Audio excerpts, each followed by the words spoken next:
Welcome back. This is Around the Crown. We're talking all things Sacramento Kings and beyond. Join the Royal family by hitting that subscribe button down below. And while you're down there, you might as well hit that like button. Calvin and I are Kings fans. I know you guys are all Kings fans. So hit that like button for us. We would really appreciate it. Pedro here in the chat says, why do people hate Fox so much? I don't hate Fox. I don't hate Fox either. I don't hate Fox either. There's nothing wrong with saying, that your best player should be playing better. I mean, the reason I'm so hard on him sometimes is because of what I think of him as a basketball player. He's tremendously talented. He should be one of the best two-way players in the game. And it's frustrating to see that, because it's one thing if you're going out there and you're just missing shots. Yeah, that sucks. But people miss shots. Yep. You can always control how hard you play on defense, and I don't see him giving the type of effort that I want to see from him on a daily basis. Yeah, and you want him to be better. You want him to get better. It's not a hate at all, man. It's a wanting the team to be better. And, sometimes you look at some of the best GMs in basketball. Unfortunately, you have to not treat these guys like people sometimes, and you have to treat them like chess pieces, and you got to move them around and figure out what is the best for your team. It's nothing against De'Aaron Fox. I really love De'Aaron. I love watching him in college. I wanted the Kings to draft him. I've cheered him this entire way. I still enjoy him being on the team. But when the Kings are losing games and they're continuing to lose and lose and lose, you have to look at yourself, have some self-reflection, and you have to say, okay, is this guy better off moving on to another team and maybe creating something different? Or are we going to keep him here and build around him? So no hate for Fox on this channel at all. We love him. We also love the Kings, and we want some winning games. All right, we got Skip here from SacTown Breakdown joining us. Skip, can you hear me? I can hear you. Can you hear me? All right, Yes, we can sir. hear What's up, you. Skip? What's up, buddy? How are you tonight? Hey Cal. Hey Barry. I'm blessed. I'm a little stressed. These Kings, you know what I'm saying? We call them the cardiac Kings, not just because they get our heart going, but because they play with our heartstrings. That's right. These cardiac Kings got me a little stressed. They keep breaking my heart. 3 out of the 3 to 4 out of 7 nights a week. You got that right, man. I know. At halftime, I wanted to shut the game off, and I'm like, we need to blow this thing up, trade everybody, and figure it out. And then they give me a little bit of hope there. I'm like, wow, it's a 7-point game. I'm getting excited. My girlfriend gets off of work. She comes in. She's like, wow, they're in it. They're in it.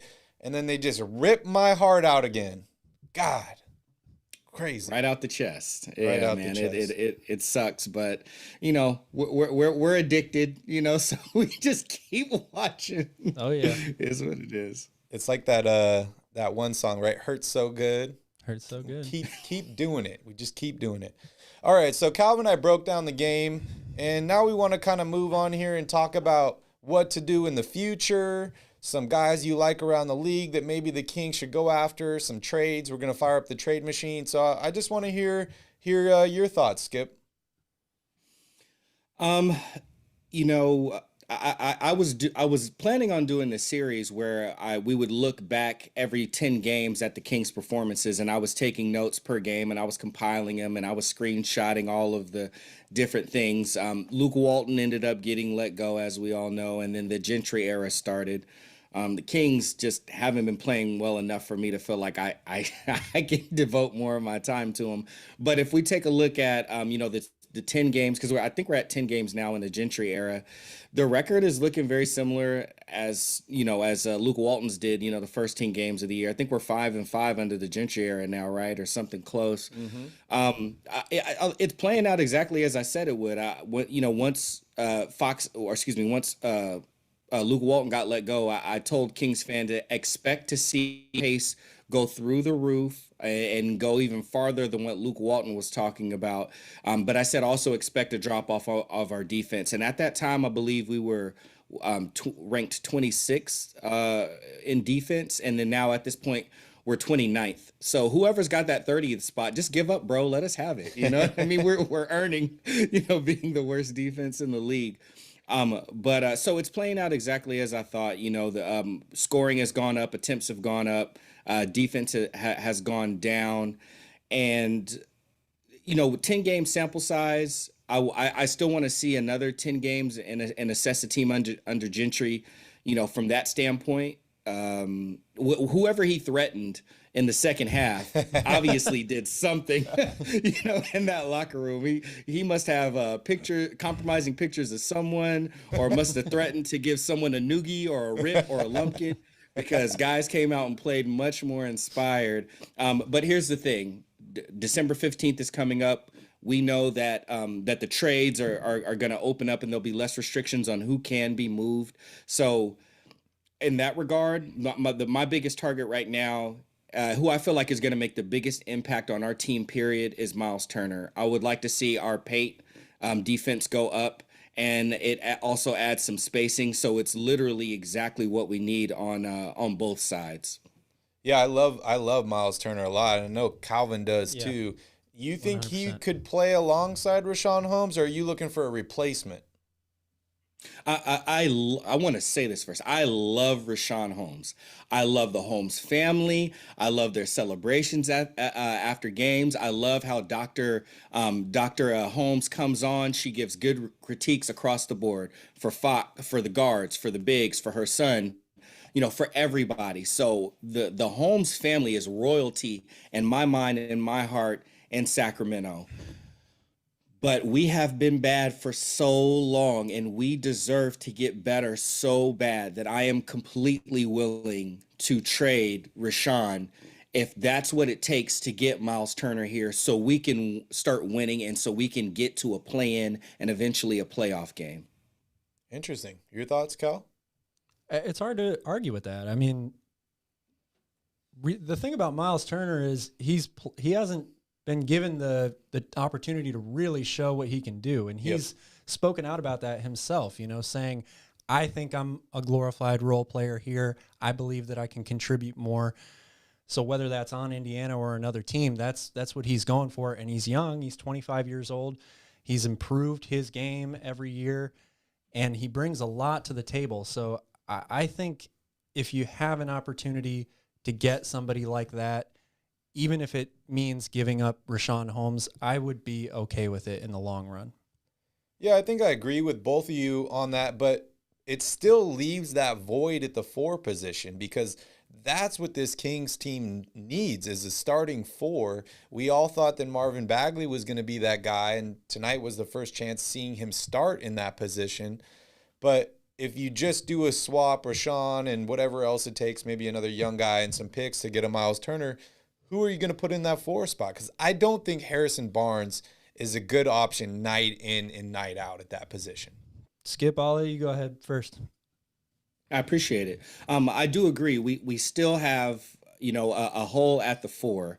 There's uncertainty around that spot. There's no doubt about it. I agree. I'm one of the, I guess, rare people at this point that I believe I'd like to see Holmes play more at the 3 than at the 4. And I'm in the comments as well, so I see people in the comments, talking about blow it up and all that stuff. But here's the thing. We have pieces, and we have to continue to build. Blowing it up is going to leave us 5 more seasons, away from potentially being in the playoffs. And I get it. We're always 2 years away from being 2 years away.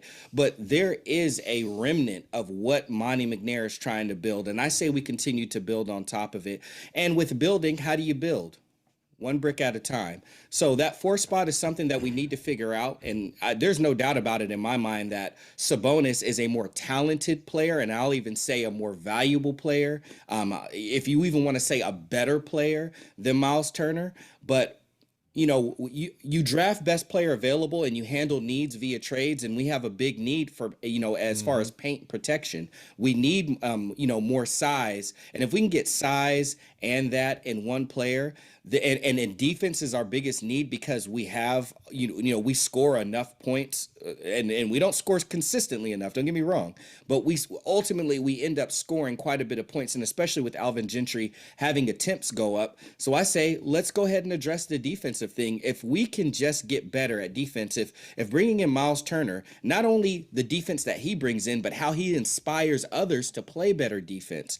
If we can just bring points per game down just by 4, then that's a significant impact. But I believe his impact will, could potentially over the span of about, 13 to 20 games can drop that possibly by 7. And then that puts us in a better position, in a more winning position. So one thing at a time, let's address defense first. And then, that power forward spot, let's figure that out, or maybe even we figure that out too. Maybe there's another trade that gets facilitated, but I want to address our defense first and foremost. And I'm going to go with Myles Turner as to be the antidote for that. I think it makes it a lot easier on some of these guards too, when you can trust that you have a big man inside that's either going to get a block or make somebody pay for going to the basket. So maybe guys like De'Aaron Fox or Davion Mitchell are going to feel like, okay, well, now I can keep my guy in front of me because I don't have to worry if he gets past me that he's going to have an open layup or something like that. One guy I saw tonight, Cal and I have been talking about a little bit, was Kevin Love. He seems to be rotting on the bench in Cleveland. I know he makes a lot of money, but what would you feel about maybe Kevin Love and Myles Turner front court for the Kings? I think we could do a lot worse than Kevin Love, and I am someone who I've been a fan of Kevin Love for quite some time. How he handles himself on and off the court, some of the personal things that he helped bring to the light around mental illness, mental awareness, and all of those different things. Still has a sweet stroke. Veteran leadership, of course. The salary is the biggest thing for me because Fox's salary, we got Buddy's salary, which may or may not get off the books. We have Barnes' salary, and I don't expect us to land any big free agents, so I feel a little different how most people feel about salaries, but he does have a big ticket that would get put on our books. So I wouldn't be completely against it if we could make it work, but what we would have to give up in order to get him would be pretty significant, and it may deplete us. And remember, our bench is like top 3 in the league on production. So if we have to give up too much of that, then, I don't want to say it could hurt us more than help us, but it may end up being like a net neutral as opposed to a net positive. I want to piggyback off of defense real quick, just for 15 seconds. You mentioned defense, something, man. We could talk defense all day. Skip. Okay. Because me and Cal were I was a 3-and-D guy. I was locking you down on one end, and I was trying to get that fast break and finish, or just hit the open 3. I always prided myself on defense, but especially defense around stats is very misleading. And the biggest thing to that is how defense is played. It's better that you make someone change their shot than block their shot, because you're only going to get so many blocks, even as a really good rim protector. But if you can make someone take uncomfortable shots, fadeaway threes, drifting threes, have to change direction in the air a bunch of times, that's better defense as a guard, as a perimeter player, as opposed to getting a steal, because steals happen, and then sometimes the offensive player gets the steal back. You're out of the play now because you tried to start heading towards down the court. Now it's 4-on-5 and they get the bucket anyway.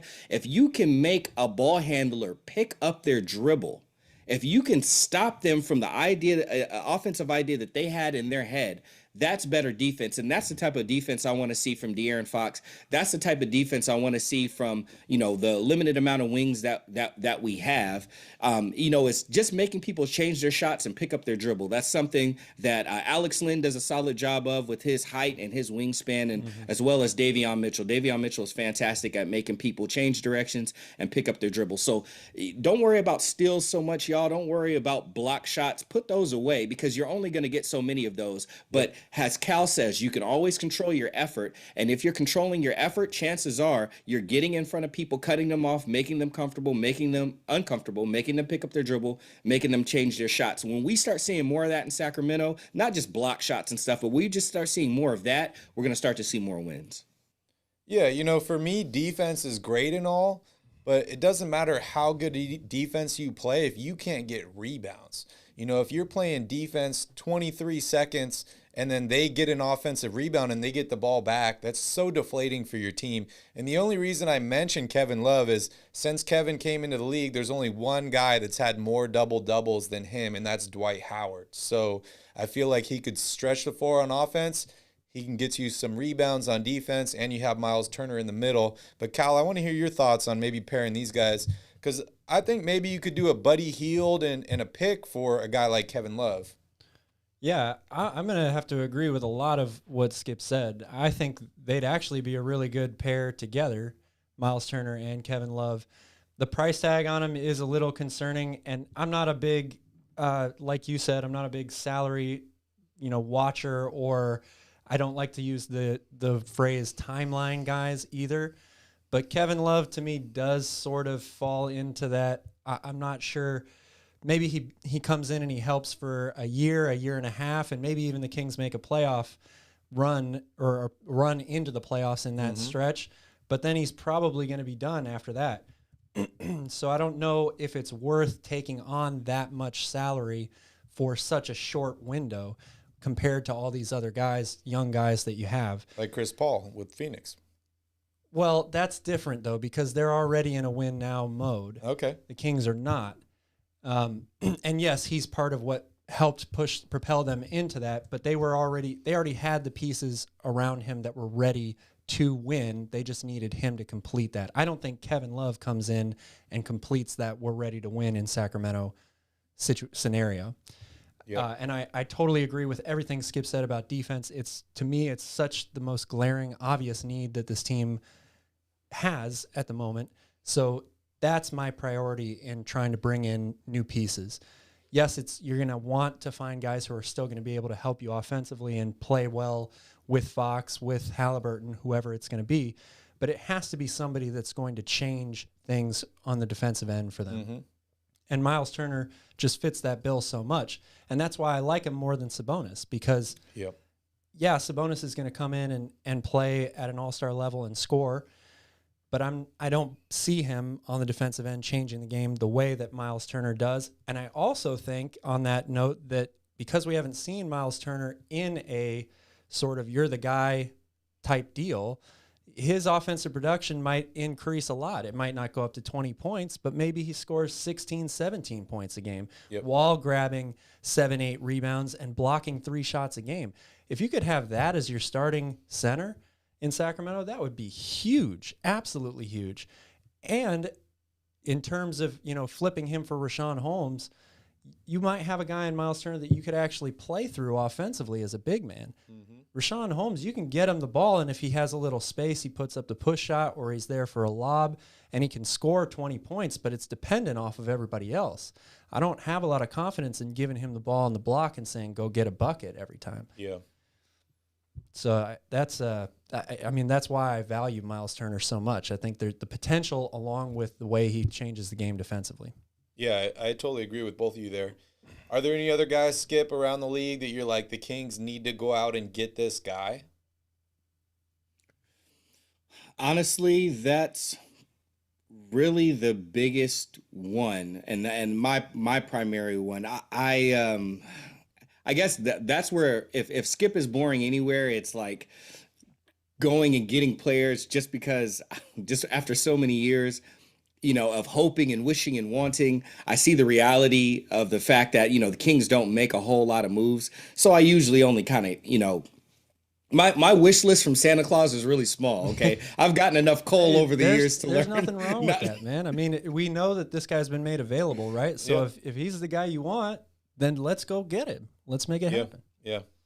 And please, Monty Claus, bring me Myles Turner for Christmas. I promise I'll be a good little Skip. Yeah, I like that Monty Claus. That's funny. One thing that Calvin and I both talked about on the last podcast was, once Monty fired Luke, there's no more fall guy. Luke was the fall guy. And now that Luke's gone, you can't blame this on Alvin. Alvin's put in a tough position. He's doing the best he can. But if it's not Luke's fault, whose fault is it at this point, right? Like, it's got to be the players, right? So that's when you start to make a move. Yeah, I agree. It's definitely on the players at this point. Yeah, for sure. I mean, and the other side of it is, well, more even than players, and the players matter. Don't get me wrong, but y'all have heard me say before. I want a coach. I want Kenny Atkinson or Mike D'Antoni, and I just believe that they can push the team either even farther in the directions that we would go. I primarily would want Kenny Atkinson just because, like I said, he's got the get it out the mud kit. But like I said, we see a semblance of a team that we have here. We see what Monty's trying to build, and people can say that coaches don't matter, or coaches only matter so much, and it is true up until a degree. But the better coaches are the ones that are more effective and that can get through to their guys. So with what we have and what we can probably get in the draft, and we do have some pieces that we can trade and get things back. I really want to see I want to see a coach here. That's the biggest thing that I feel like will make really the biggest difference. And Alvin Gentry, you could do worse, with the interim coaches. I'm so glad that he is our coach. Just hearing his post games and stuff, doesn't it feel like you hear a real NBA coach talking as opposed to Luke Walton? So it makes a difference. But that monotone voice from Luke it puts me to sleep every time. I'm sorry. That's funny. Completely. But yeah, I want the coach. So if we can improve the defense by getting, Myles, and then if we can, just get, a even better coach, then I, especially ones, like I said, that's centered around defense. I keep saying this, at least as an assistant coach, and then I'd rather have him as an assistant coach and then maybe a head coach, depending on if we can't get, D'Antoni, if we can't get, especially Ken Atkinson, but Steve Clifford. I mean, I think he's the closest, coach to turn a team around defensively next to Thibs and next to Nate McMillan as you can get. Steve Clifford will come in here and he will turn this team into a defensive team. So if we can't get him as an assistant coach and we can't get the other guys, then I would absolutely take him as a head coach. Yeah, I agree. With that. Yeah. And that's something, that unfortunately we'd have to wait to the end of the season to happen. I see Cam here in the chat. He makes a good point. Holmes can't be traded until April 2022. It's actually January 14th of 2022 when Richaun Holmes can be traded because he was re-signed this offseason. So if you were to include Holmes in a Myles Turner trade, it could not be until about a month from now. But something needs to be done. Something needs to be done very soon. I see a lot of guys here in the chat talking about Ben Simmons. Skip, you want to give us your thoughts on Big Ben? I would love to. Big Ben Simmons, the one that cowers in the moment, passes up on dunks, can't shoot. I love it. Can't shoot free throws either. Tell us how you really feel. Yeah, right. Incredible defender, fantastic court vision because of his height, very strong player. A player who, has a weak mentality, never worked on his shot, decided to go work out with his brother instead of hire an actual trainer and, in off seasons before. And someone who, despite of some honesty that was said about him, instead of proving people wrong, Philly media wrong and all that, would rather just curtail on the team and dip out instead of work on his game, have a Mamba mentality and show everybody that he deserves to be there. And also a player that's been propped up on the performances of Joel Embiid. That's how I feel about him. So if Kings got him, I wouldn't boo-hoo and I wouldn't cry. But what the heck are we giving up for a guy that averages 13 points per game or whatever? And hasn't played in who knows how long. And did all that in the East, not in the West. Yep. Yeah. I think just a lot of people that just want change, and for it's sure. just That's whatever what it takes to change this team. They want change, so they're just all shouting out names. But Cal, you want to give? I've heard your thoughts on this 1,000 times. Yeah, I mean, Skip and I, we are very like-minded in a lot of ways. I can see this already. So yeah, I have a lot of the same feelings about Ben Simmons. You guys love defense, and Ben is a great defender. Well, yes. So I've never once said that I wouldn't want to have Ben Simmons on my team to help defensively, because he would. You keep bringing up he should be in this Draymond Green role. I'm just not so sure. After everything I've seen from Ben Simmons with the way he carries himself, his attitude and all that stuff, I don't see him being a Draymond Green. And I also think that he is most effective if he's going to have the ball in his hands primarily to run your offense, especially in transition, which Draymond Green does from time to time. But I see them as very different players. They have a lot of the same skill set, but I see them as very different players. And the red flags to me are just too big. His attitude, the way he carries himself, his inability to, I think Skip's point to not trying to come out here and prove people wrong and work on your game. You just read that quote from DeAndre Ayton the other day on our podcast about how he isn't going to hang his head. He didn't get his max or his canoe contract. And all he knows he can do is outwork people and prove that he is worth that. And eventually he's going to get it. That's the difference between him and Ben Simmons. And I know Ben Simmons already got the big payday, so maybe that is incentive for him to not work as hard. But to me, that's just another red flag. It's like, you're still young, man. You haven't really done anything. You've been paid, but you haven't done anything in this game. They were in the Eastern Conference Finals. They almost got there. But you haven't proven anything yet. You've made all-star teams. You've made all defensive teams. But outside of that, people still think that you're the guy that doesn't show up and can't hit free throws and won't shoot. Which is crazy for a guy that plays such good defense, because you feel like these guys that are great defenders have to be hard-headed. They have to have thick skin and not get offended when your coach throws you under the bus. Yeah. I just got to read. And let's be honest. Did he throw him under the bus, or did he just tell the truth about what happened? I mean, like, that's literally what happened in the game. And then he got asked a question and he answered. I mean, I don't know. And you said something, and I want to point it out. Not that he can't shoot, because when he started shooting, he hit a few threes. He literally decided not to shoot. Remember that Brett Brown had to call him and like his family or his agent into office and said, hey, I asked you to shoot 1 3 per game. You shot a few and then you stopped doing it. If you don't start shooting threes again, I can fine you, I can bench you, and I don't want to do that. And he still didn't do it. That's a mentality problem. I want to remind people, this is not a Chris Webber trade. This guy is built different. This is not going to give us Chris Webber results taking a flyer on this guy. I just want to remind people of that. No, I agree 100% with that. Yeah, me too. We're going to let you go here, Skip, but I want to read one last thing real quick. The last time the Sacramento Kings were in the playoffs, Pirates of the Caribbean, Dead Man's Chest, and Cars were the 2 top movies in the nation. Twitter was just created, and Barry Bonds just hit his 715th career home run, passing Babe Ruth for all time. Crazy, huh? And I was 20 years old, and I couldn't even drink yet. Neither could we. Yeah, that's wild. So one last question for you.